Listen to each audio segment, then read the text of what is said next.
আজ কার্তিক পুজো, কার্তিক মাসের সংক্রান্তি তিথি। আর আজকের দিনটি চৌর কার্তিক পুজোর দিন। এই কথা বললেই অনেকে হয়তো প্রশ্ন করবেন যে চোরের দেবতা কার্তিক বা চৌর কার্তিক এর শাস্ত্রীয় প্রমাণ কি, কোন টেক্সটে সে কথা বলা আছে। সেই টেক্সটের নাম হলো ষণ্মুখকল্পম। ষণ্মুখ হলো কার্তিকের একটি নাম, তার 6টি মুখ, এবং তিনি এই 6টি মুখ দিয়ে 6 ঋষিপত্নীর স্তন্যপান করেছিলেন, তাই তার নাম ষণ্মুখ। তার প্রণীত বা তার শেখানো কল্প বা প্রক্রিয়া হলো ষণ্মুখকল্পম। তিনি কি প্রক্রিয়া শেখাচ্ছেন না চুরি বিদ্যা শেখাচ্ছেন। কি করে একজন মানুষ ভালো চোর হতে পারে সেই বিদ্যা তিনি শেখাচ্ছেন। এই ষণ্মুখকল্পমের একটি মাত্রই পুঁথি পাওয়া যায়, যেটি কলকাতার দি এশিয়াটিক সোসাইটিতে সংরক্ষিত রয়েছে। পুঁথিটি তালপাতার উপর ভূষকালিতে লেখা, যার ভাষা সংস্কৃত এবং তার লিপি হচ্ছে নেওয়ারি, অর্থাৎ নেপালের নেওয়ার অঞ্চলের লিপি। এবার আমরা আসি যে এই যে চুরি বিদ্যা, এই চুরি বিদ্যা 64 কলার যে অন্যতম কলাবিদ্যা, সে কথা কে বলেছেন? সে কথা প্রথম বলেছেন আচার্য বাৎসায়ন তার কামসূত্রম গ্রন্থে। এবং সেখানে 64টি কলার মধ্যে অন্যতম বিদ্যা যে চুরি বিদ্যা, সেটা বোঝানোর জন্য তিনি যে শব্দটি ব্যবহার করেছেন সেটা হলো হস্তলাঘবম, অর্থাৎ হাত সাফাই। এবার আমরা আলোচনায় আসব যে চুরি বিদ্যা বা আর্ট অফ থেফট, 64 কলার অন্যতম যে কলা বিদ্যা, একজন মানুষ ভালো চোর হয়ে উঠবে তার যে প্রামাণ্য টেক্সট ষণ্মুখকল্পম, সেখানে কি কি বিষয় শেখানো হয়েছে। সেখানে বলা হচ্ছে একজন চোর কখন চুরি করতে যাবে, অর্থাৎ চুরির প্রকৃষ্ট সময় কখন। সময়টা হচ্ছে চন্দ্র যখন অস্তায়মান এবং সূর্য উদিত হয়নি, অর্থাৎ উষাকাল। কারণ সেই সময় মানুষ গভীর নিদ্রায় আচ্ছন্ন থাকে, সেই জন্য সেই সময় চুরি করতে হবে। এরপরে যে বিষয়টা শেখানো হচ্ছে সেটা হচ্ছে কি ধরনের জামা কাপড় পরে চোর চুরি করতে যাবে। বলা হচ্ছে শাস্ত্রে যে চোর যখন চুরি করতে যাবে তার বস্ত্রের রং হবে নীল। সেই নীলটা কেমন নীল না নীলকণ্ঠের কণ্ঠের মতো নীল, যাতে প্রগাঢ় অন্ধকারে চোরকে আলাদা করে শনাক্ত করা না যায়। অর্থাৎ এর দ্বারা আমরা এটাই বুঝলাম যে রেজিস্টার্ড চোরদের ইউনিফর্মের কালার হবে নীল। মজার বিষয়টা এখানে যে প্রাচীন যে সব মহাকাব্য আমরা পাচ্ছি তার মধ্যে আদি মহাকাব্য, আদি কাব্য রামায়ণ, সেখানে আমরা দেখতে পাচ্ছি রাবণ যখন সীতাকে চুরি করছে তখন কিন্তু সে চোরের বেশেও আসছে না, রাক্ষসের বেশেও আসছে না, আত্মগোপন করছে। অর্থাৎ চুরির ক্ষেত্রে আত্মগোপন কিন্তু একটা অন্যতম গুরুত্বপূর্ণ জায়গা। চুরি বিদ্যা মহাবিদ্যা কখন না যদি না করো ধরা। চুরি বিদ্যা ততক্ষণ পর্যন্তই মহাবিদ্যা যতক্ষণ তুমি ধরা পড়ছো না। ধরা পড়লে কিন্তু ওটা ছিচকে চোরের পর্যায়ে পর্যবসিত হবে, তখন কিন্তু তুমি চোর সমাজে চোর চূড়ামণি, চোর শিরোমণি এসব কিন্তু আর থাকতে পারবে না। তাহলে যখন রাবণ চুরি করছে সীতাকে, সেখানে কিন্তু তার মধ্যে আমরা দেখতে পাচ্ছি মর্কট বৈরাগ্য, অর্থাৎ সে ভেগ ধারণ করছে এবং সে সাধুর বেশে গৈরিক বর্ণে নিজেকে আবৃত করে একজন সাধু ভিক্ষুকের বেশে সীতাকে চুরি করছে। কারণ যার সম্পদ চুরি করা হচ্ছে বা যাকে চুরি করা হচ্ছে তার মনে কিন্তু বিশ্বাস উৎপাদন করাটা খুব জরুরি, নইলে কিন্তু অনেক সময়ই চুরি করা যায় না। এই পুরো ঘটনাটা থেকে আমরা বুঝতে পারছি সমাজের যারা পরিচিত চোর তারা যেমন নীল রঙের বস্ত্রে নিজেকে আবৃত করবে, তেমনি যারা আত্মগোপনের বিষয়কেই প্রায়োরিটি দেবে, অর্থাৎ চুরি করবে সেটা মহাবিদ্যার পর্যায়ে রাখবে, কেউ তাকে চোর বলে জানবে না, কেউ তাকে ধরতে পারবে না, তাকে কিন্তু সাধুর বেশ অর্থাৎ গৈরিক বর্ণে নিজেকে আবৃত করতে হবে, নইলে কিন্তু সে চৌর্যকর্মে সফল হতে পারবে না।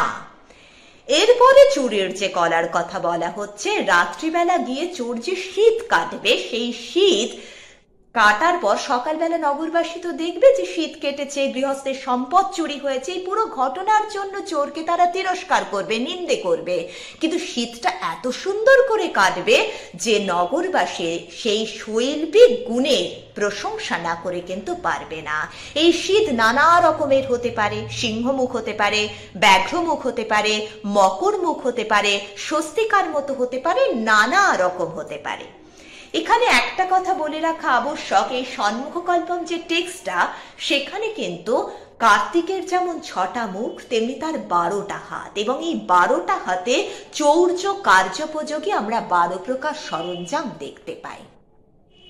এখানে একটা কথা খুব ছোট্ট করে বলে রাখা প্রয়োজন, যেমন চৌর্য শাস্ত্র ষণ্মুখকল্পম, তেমনি প্রাণতোষিনী তন্ত্র, মহানির্বাণ তন্ত্র, এই যে তন্ত্র সেকশনের যে টেক্সট, সেখানে কিন্তু আমরা গণেশকে চৌর গণেশ রূপে উপাসনা করতে দেখেছি। এবং যদি আমরা বেদে, মূলত যজুর্বেদ সেকশন, কৃষ্ণ এবং শুক্ল যজুর্বেদ, সেখানে যদি দেখি, সেখানে কিন্তু রুদ্র চোরদের দেবতা। এবং বঙ্গদেশে মহাকালী, নিশিকালী, উন্মত্তকালী, এই নামে কিন্তু চোর ডাকাতরা কালীর উপাসনা করেছে। এগুলো কিন্তু আমরা দেখেছি বা তার শাস্ত্রীয় প্রমাণ আমরা পেয়েছি। তা এই যে মানে প্রাচীন কাল থেকে, সুপ্রাচীন কাল থেকে অদ্যাবধি কিন্তু সমাজে চুরি ছিল, আছে, এবং চুরি একটা লৌকিক প্রবাহ, সেটা থাকবেও। কিন্তু সমাজে এটা বেড়ে ওঠে তখনই যখন প্রশাসনিক ক্ষেত্রে আমরা গাফিলতি বা শাস্তি প্রদানের জায়গায় কিছুটা উদাসীনতা প্রশাসনের যদি থাকে, সেক্ষেত্রে কিন্তু এই চুরি তথা অপরাধ বাড়ে। আর চুরি তথা অপরাধকে কন্ট্রোল করা যায় যেখানে অপরাধী সঠিক শাস্তি পায় বা দৃষ্টান্তমূলক শাস্তি পায়।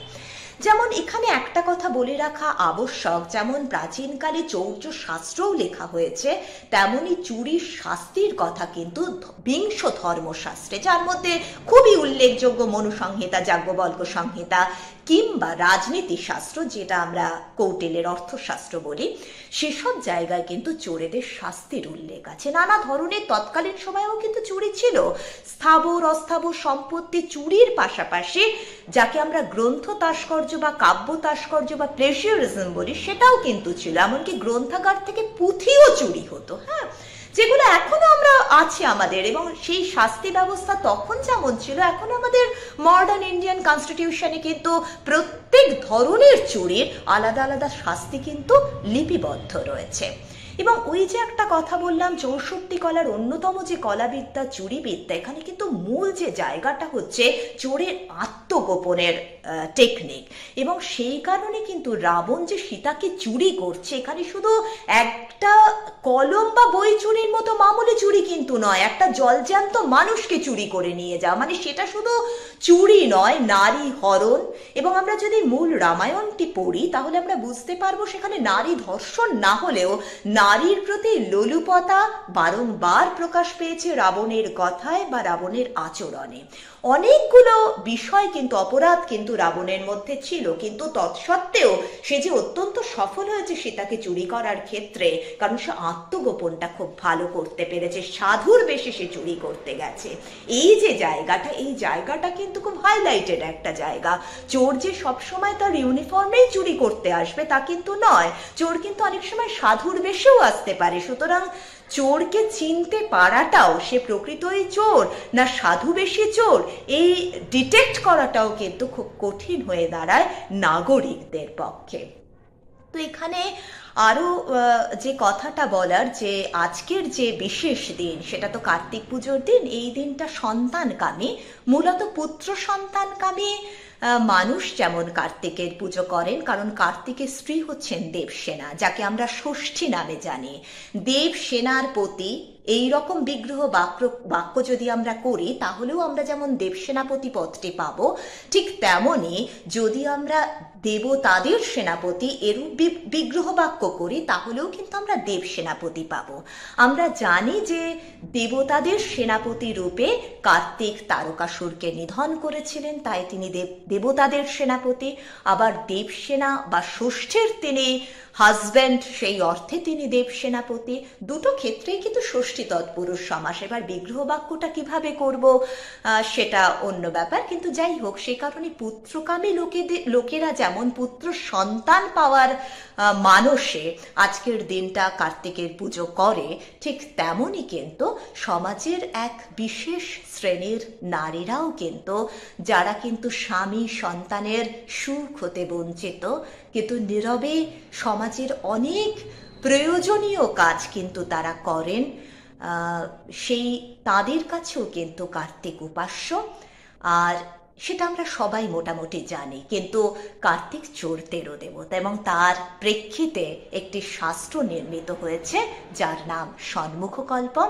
এবং আজকের দিনটা চোরদের উপাস্য দেবতার উপাসনার দিন। তো যারা ভবিষ্যতে ভালো চোর হতে চান, চৌর্যকর্মের প্রচার এবং প্রসার চান, তারা অবশ্যই আজকে নিশ্চয়ই তারা পুজো করবেন, কারণ আজকের দিনটা হাত সাফাইয়ের দেবতার পুজোর দিন।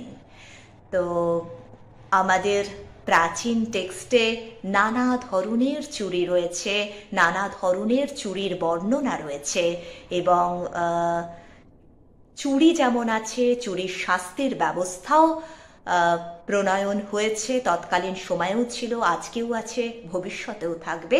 এবং এই প্রসঙ্গে একটা কথা আমাদের মনে রাখতে হবে, প্রাচীনকালে বা আজকের দিনেও কোনো দিনই কিন্তু কোথাও বলা নেই, কোনো শাস্ত্রে, কোনো কনস্টিটিউশনে, মানে প্রাচীনকালের কনস্টিটিউশন হিসাবে যদি ওই ধর্মশাস্ত্রের টেক্সটগুলো আমরা দেখি বা রাজনীতি শাস্ত্রের টেক্সটগুলো আমরা দেখি, আর আজকের দিনের কনস্টিটিউশন যদি আমরা দেখি, সেখানে কোথাও কিন্তু বলা নেই যে সাধুরাই কেবল দেবতার উপাসনা করবেন, চোরেরা দেবতার উপাসনা করতে পারবেন না। সুতরাং সাধুরা যেমন উপাসনা করেছেন, চোরেরাও তাদের মতো করে, তাদের মানসিকতার সঙ্গে যারটা খাপ খায়, যাদের মধ্যে বীর রস, রৌদ্র রস এগুলো বিশেষভাবে রয়েছে, যিনি খুব সৃজনশীল, তাদেরকেই তারা মনে করেছে যে এদের মধ্যে উইন উইন পাওয়ার, জিতবই জিতবো, যত অন্যায় করি ঠিক জিতে আসবো, এই যে ব্যাপারটা, মানে আমি প্রফেশনাল ক্রিমিনাল এটা বলতে গেলেও তো রীতিমতো এক ধরনের ভেতর থেকে অপরাধ প্রবণতা থাকতে লাগে, একটা যুদ্ধাংদেহী মানসিকতার দরকার হয়।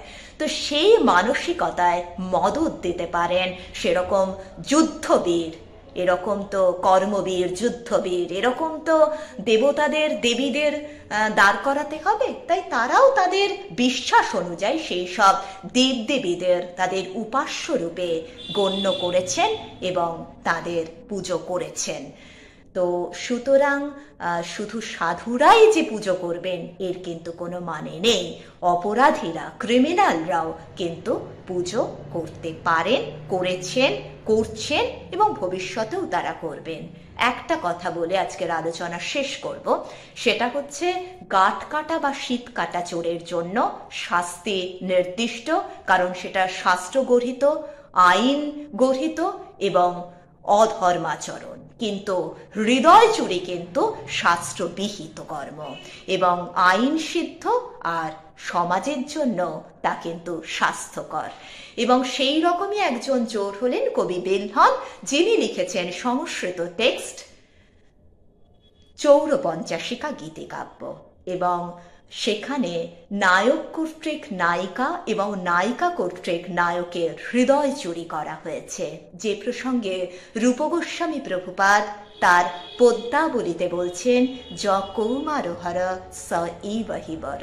সুতরাং হৃদয় চুরি শাস্ত্রসিদ্ধ, আইন সিদ্ধ এবং ধর্মনিষ্ঠ। চুরি মানেই খারাপ আর চোর মানেই খারাপ এমনটা কিন্তু নয়। কি চুরি হচ্ছে, তার দ্বারা সমাজের উপকার হচ্ছে না অপকার হচ্ছে, তার ওপর নির্ধারিত হয় সেই চুরিটা হিতকর না অহিতকর।